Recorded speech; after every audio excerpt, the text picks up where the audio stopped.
Mas voltando a Tramandaí, funcionava muito bem o sistema de filtro e fossa pela permeabilidade da areia, né? A areia absorve aquilo muito bem, certo?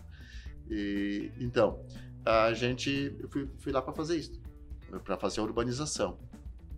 Mas tão logo que havia uns problemas lá, eles tinham constatado que havia uns problemas lá que o custo estava muito elevado da urbanização, mas não era pelo custo da matéria, mas era pelo desvio da matéria, ou quando não era o desvio, era... Como desvio? Sim. Era gateado. Sumia do estoque. Não chegava a sumir, o cidadão entrava uma carga e ele dava vale de 2. Superfaturamento, então. Ele se beneficiava. E outra coisa, começaram a pegar matéria-prima e enterrar na areia, o trator tapava as pedras de calçamento para que a demanda fosse continuada. Está sempre precisando, né? Isso já existia naquela época, gente, né? E daí, aí quando cheguei lá e tal, eu fui alertado para isso. Olha, alemão, tem uma situação aí que lá me chamavam de alemão. Olha, alemão, tem uma circunstância, tem uma situação que acontece dessa maneira.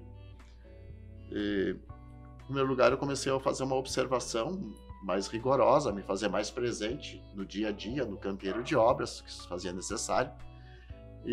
Fiscalização. Fiscalização direta, isso aí. Coisa que precisa para fazer o negócio acontecer e evitar. Mas eu tinha que diagnosticar isso. O doutor Eliseu nunca foi um homem teórico. Ele nunca foi um homem de aceitar, assim, e você dá uma informação. Uma aguinha. Ele gostava de ver aquilo confirmado. Ele disse, bom, alemão, é o seguinte, nós sabemos que está acontecendo, mas nós também temos que descobrir o volume com que isso está acontecendo. Daí você vai para a coisa prática. 1 metro cúbico de pedra irregular dava 7 metros quadrados de calçamento. O cordão é linear, o saibro você faz a mesma conta, etc. Primeira atitude prática é fazer uma medição de toda a urbanização realizada até então. Você vai lá e faz uma... registro histórico, basicamente. Isso aí eu peguei e refiz o mapa da Nova Tramandaí naquele papel quadriculado, né? Então era quase o tamanho dessa mesa. Em escala? Sim. Na mão? Na mão. Eu que fiz isso. Fazia isso de noite. De dia eu trabalhava na urbanizadora e de noite eu levantava, eu botava no papel o levantamento feito. Tu sabe que a gente passou por um processo similar aqui com um cliente nosso e é tudo no GPS. E a dificuldade de fazer isso, essa topografia toda em GPS já é enorme. Tu fazia na mão. Na escala. Aí eu fiz aquilo e eu fiz um mapa, né, 8 quadras de frente para o mar e 27 do mar à lagoa. 8 de frente para o mar e 27 do mar à lagoa. É tipo essa mesa. As 8 aqui e as 27 aqui. Bom, eu fiz isso. E daí eu fui para o campo. Eu mais um colega, começamos a medir uma trena e tal. E eu botei aquilo. Aí eu descobri o quanto de material havia sumido, né? Aí foi eu fazer um trabalho de investigação onde estava esse material. Eu tive que fazer uso de uma estratégia que eu não me orgulho, evidentemente, mas eu tinha que fazer. Nós tínhamos 4 equipes de calçamento, eu deixei uma sem material, uma eu judiava. E as outras 3 eu fornecia normal. Até que um determinado dia esse cidadão entrou na mesa e disse, seu Paulo, eu não estou entendendo, por que eu estou sendo judiado? Então, não é isso. É que, na verdade, eu não tenho dinheiro para atender a matéria para todo mundo, né? Eu estou fazendo um sacrifício, né? Estou distribuindo menos material, porque eu tenho que me valer de um orçamento que a matriz me impõe. Eu tenho tanto para comprar de pedra, tanto de saibro, tanto de cordão, e tal, tanto de mão de obra. Eu lamento que os senhores... Eles não recebiam se eles não tivessem material? Eles não podiam produzir, eles eram terceirizados. Ah, entendi. Eles eram terceirizados, na hora que ele não tem matéria-prima, ele não produz, ele não produzindo, ele não recebe. Não recebe. Aí eles sorvê, é um absurdo, tanto material sendo descartado, sendo jogado fora, tal e coisa e tal. Aí eu levantei fechei a porta, digo, seu Inácio, me diga uma coisa. O que o senhor pode me dizer a respeito disso? Não posso dizer nada. Mas o senhor disse que o senhor está sendo penalizado e está havendo esta situação. Mas isso não vai sair daqui? Eu digo, evidentemente que não. Por que eu faria isso? E realmente não saiu dali. Ninguém sabe. Todos hoje já não, infelizmente, já estão no plano espiritual, os que faziam esse serviço, né? Mas nunca ninguém soube de onde eu tive a fonte. Eu digo, mas onde está esse material e como? Dizer, olha, o senhor vai ter que fazer um trabalho de campo, isso está enterrado debaixo da areia. Blá, blá. Eu tenho cicatrizes até hoje. Aí eu peguei uma barra de ferro que se usava muito para fazer o conserto nas máquinas e coisa. E eu fui nos lugares e enfiava aquele ferro, ou jogava. E aí eu comecei a descobrir as pedras, né, que estavam debaixo da areia. E daí eu levei esse resultado para o doutor Eliseu. Só, doutor, a situação é esta.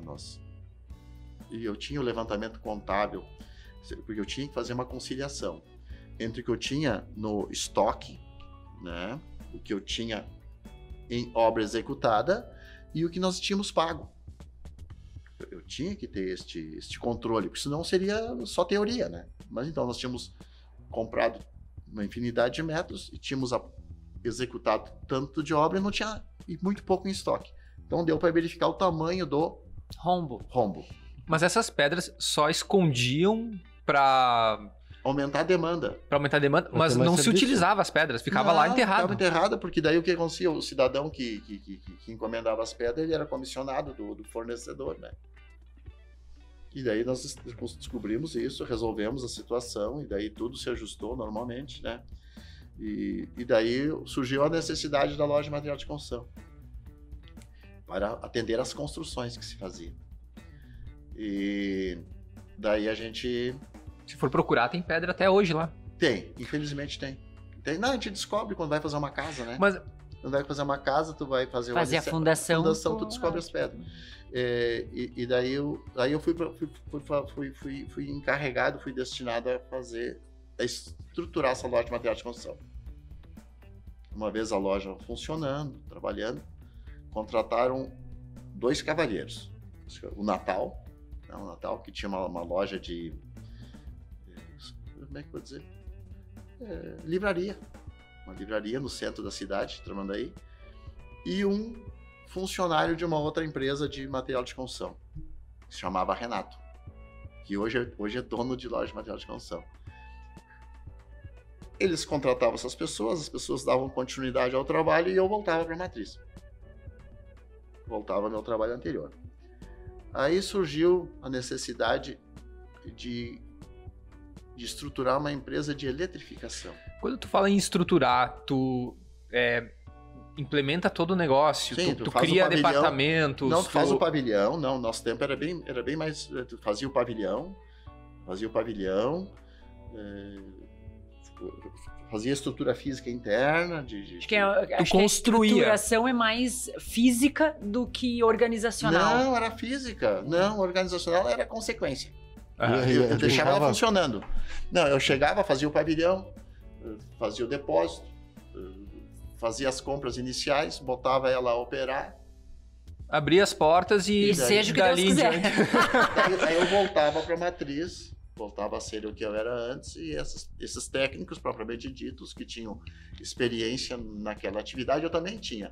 O que acontecia?